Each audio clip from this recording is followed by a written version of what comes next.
ஒற்று மிகும் இடங்கள் மிகா இடங்கள் குறித்த விதிகளின் 4ஆம் பகுதியை இன்றைய மொழியறிவோம் பகுதியில் சொல்கிறார் நிரஞ்சன் பாரதி. மொழியறிவோம் பகுதியில தொடர்ச்சியா இந்த ஒற்று மிகும் இடங்கள் மிகா இடங்கள் பற்றி பார்த்துக்கிட்டு வரோம்.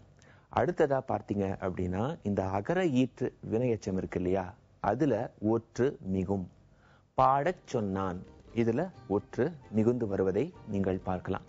அதே போல இகர ஈற்று வினையெச்சத்தில் கூட ஒற்று மிகும். சூடிக் கொண்டாள், இந்த எடுத்துக்காட்டுல பார்த்தீங்க அப்படின்னா ஒற்று மிகுந்து வந்திருக்கு. அதே போல இந்த எதிர்மறை பெயரெச்சம் இருக்கு இல்லையா, இதுல கூட ஒற்று மிகுந்து வரக்கூடாது. வாராத பையன், காணாத காட்சி. இப்ப அடுத்ததா பார்த்தீங்க அப்படின்னா இந்த வன்தொடர் குற்றியலுகரம் இருக்கு இல்லையா, இந்த வன்தொடர் குற்றியலுகரம் வரும்போது கண்டிப்பாக ஒற்று மிக வேண்டும். தூக்கு தண்டனை, இதுல பார்த்தீங்க அப்படின்னா ஒற்று மிகுந்து வந்திருக்கிறது. தூக்கு என்பது வன்தொடர் குற்றியலுகரம்.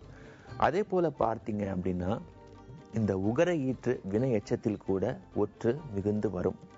அது பெரும்பாலான சமயங்கள்ல ஒரு வன்தொடர் குற்றியலுகரமாகவே இருக்கும். கற்றுக் கொடுத்தான், இதுல பார்த்தீங்க அப்படின்னா ஒற்று மிகுந்து வந்திருக்கு.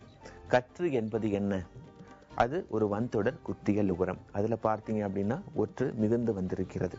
இதே போல பார்த்தீங்க அப்படின்னா மென்தொடர் குற்றியலுகரம் இருக்கு. இந்த மென்தொடர் குற்றியலுகரத்துல பெரும்பாலும் ஒற்று மிகாது. இப்போ கால்பந்து தொடர், இதுல பார்த்தீங்க அப்படின்னா ஒற்று மிக கூடாது பொதுவாக இந்த மென்தொடர் குற்றியலுகரத்துல. ஆனால் ஒரு மென்தொடர் குற்றியலுகரம் ஒரு வேற்றுமை புணர்ச்சியின் விளைவாக இருக்கும்போது அங்கே ஒற்று மிக வேண்டும். இப்ப இரும்பு குதிரை அப்படின்னு இருக்கு. இந்த இரும்பு என்பது மென்தொடர் குற்றியலுகரம் தான். ஆனால் இரும்பால் செய்யப்பட்ட குதிரை அப்படின்னு ஒரு வேற்றுமை புணர்ச்சி அங்க நிகழ்வதனால அங்கே இரும்பு குதிரை அப்படின்னு ஒற்று மிகுந்து நாம எழுதுறோம். இன்னொரு முக்கியமான ஒரு விதி இருக்கு. அது என்ன அப்படின்னா சிறப்பான செய்தி என்றுதான் சொல்ல வேண்டும். இந்த ஆன என்கிற அந்த விகுதி இருக்கு இல்லையா, இந்த விகுதிக்கு அடுத்து ஒற்று மிக கூடாது. இன்றைக்கு நாம பார்த்த இந்த மொழி அறிவோம் பகுதியில சில முக்கியமான விதிகள் பத்தி தெரிஞ்சுக்கிட்டோம். மேலும் பல விதிகள் இருக்கு. அதை அடுத்த மொழி அறிவோம் பகுதியில விளக்கமாக பார்க்கலாம்.